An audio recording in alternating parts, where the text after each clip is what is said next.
The Reichstag in Berlin houses Germany's parliament. The building is steeped in history. In 1945, one of the last great battles of World War II raged here. That was 75 years ago, but even today, the city is still full of reminders. And today, I'm going to visit some of these places. I would like to learn more about the end of the war here in Berlin and also more about the people of that time, about the victims and the perpetrators, about the victors and the defeated. Well, join me in the search for traces here in the capital. I'm meeting the Bundestags historian Michael Feldkamp. First, he shows me the library with all the minutes of the Bundestag from 1949 to the present day. On these tables, the ballots are counted after each vote. This painting is dedicated to German history, and it doesn't gloss over the Nazi period. What significance did this building have in the Nazi era? Faktisch keine. In essence, none. After the Reichstag fire in February 1933, the building could no longer be used for anything official, even though the fire only damaged the interior of the Chamber of Deputies. The side wings, like the one we're in now, were still in working order, and exhibitions were held in them. Then, in the very last phase of the Second World War, a maternity ward was set up down here, so babies were actually born here. The Reichstag building might not have had much significance for the Nazis, but the Soviet Union saw it as the most important symbol of Nazi Germany. Just imagine, after the Battle of Stalingrad, Joseph Stalin had a slogan painted on all his missiles in white paint: "For the Reichstag." Traces of the war can still be seen today. After the victory, the Soviet soldiers immortalized themselves with graffiti on the walls, usually with the date, the city the soldier came from, and their own name. And here, in this box, you see a message. It says, "For Leningrad, you have paid in full."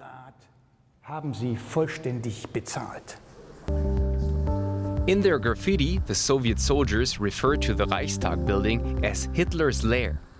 But the dictator had sought refuge in a different building. Located near Brandenburg Gate on Wilhelmstraße, an air raid shelter called the Führerbunker had been built underneath the garden of the old Reich Chancellery. This is where Hitler committed suicide on April 30th, 1945. Only an information board stands here to mark the site. The bunker was partly demolished after the war, the rest was buried. My next stop is Berlin-Karlshorst, far from the city center, where the German Wehrmacht signed the unconditional surrender on May 8, 1945.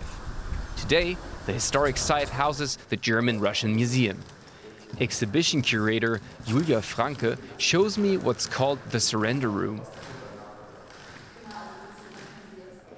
Why is this museum so far off the beaten track? Well, the Soviets set up their headquarters in this building in April 1945. The building hadn't been completely destroyed, and it was a distinguished-looking space that seemed appropriate for the signing of the surrender. And what I see here, is that all original, or has it been recreated? Well, as you just guessed, the furnishings are not the originals. They were brought to this museum in the 1960s.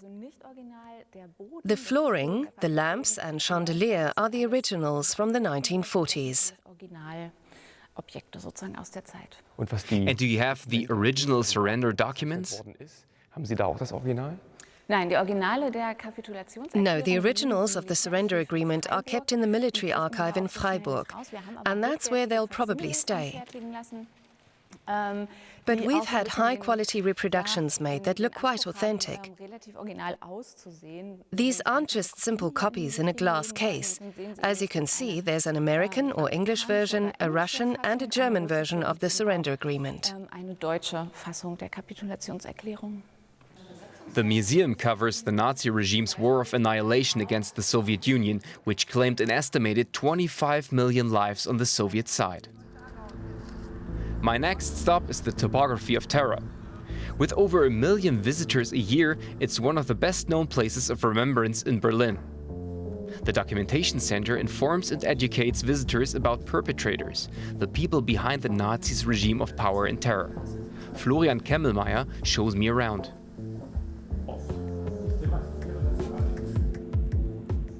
Could you briefly explain what I see here? This is a model of the German Reich's government district. That's what it was even before the Nazi era.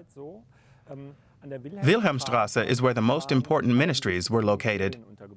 On the spot where we are now, from 1933 on, was the main office of the Prussian Secret State Police. That was the headquarters of the political police, the Gestapo. The headquarters of the SS, the Schutzstaffel, the security service of the SS, occupied the area where the Topography of Terror is located now. Different organizations, but with a single goal, to maintain the Nazis' hold on power. They fought the resistance and organized deportations. So you could say that here, at this location, the threads all came together of many of the crimes that were committed 1,000 or 2,000 kilometers away from here. These here were the perpetrators? Yes, these were young people, radicals, who were prepared to give everything they had to ensure the success of their movement, and especially Germany's success in the war. They saw themselves as a young radical elite. The exhibition continues outside. The cellar walls of the Gestapo building were excavated in the 1980s. Right behind them ran the Berlin Wall, of which pieces remain today. Many non-Jewish Berliners also fell victim to the war. They sought shelter from bombing raids in cellars and bunkers. In Humboldthain Park, the ruins of a gigantic flag tower are still standing. It was built to defend the city from air raids and provide shelter to civilians in the area. Guided tours are held from April to October. In the winter, bats live in the ruins of the bunker.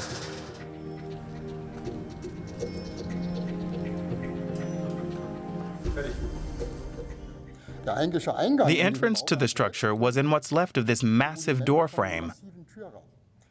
The original doors weighed about a ton to make the entrance bomb-proof and, above all, gas-proof.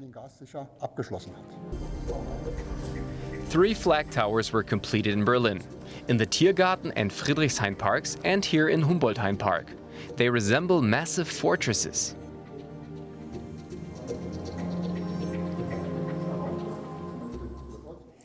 This is the basic design. Up above, the big, heavy anti-aircraft guns were mounted. On the corners and sides, there were smaller caliber guns for shorter range defense. On the narrow sides, there were the huge doorways where civilians and material deliveries entered the building. The shelter had room for as many as 40,000 people, but as the last battles raged, up to 60,000 people are believed to have squeezed in. When the air raid sirens wailed, Berliners had 15 minutes to find a shelter, and then the bombs came raining down. Together with the civilians, many soldiers were also accommodated in the Humboldthain Tower. The guns on top were so big it took 22 anti-aircraft assistants to operate them. Since all the adult soldiers were at the front or had already fallen, only children were left to fire the cannons. We talked to a lot of them, and one really captured it. He said we could fire the biggest cannon the Air Force had ever made, but we couldn't go to the late show at the cinema, because we were just kids. After the war, 3 attempts were made to demolish the flag tower, but only part of it caved in. The Berliners soon piled the rubble from their own ruined buildings around it. Now the area is covered with trees. The top offers a great view of the city. Well, the flag towers did not stop the Allies. They won the war, and divided Berlin into 4 zones of occupation. And the American sector was in the southwest of the city. And there's the Allied Museum. That's my last stop for today. During the post-war era, the lives of the American forces stationed in Berlin centered on Klee-Allee. This is where the GIs shopped, played sports, and went to the movies. The Outpost Theater is now a listed building and part of the Allied Museum. The exhibition covers the history of the Western Allied powers in Berlin. It begins with the arrival of the American, British, and French occupation forces in 1945 and ends with the ceremonial departure of all the Allies in 1994.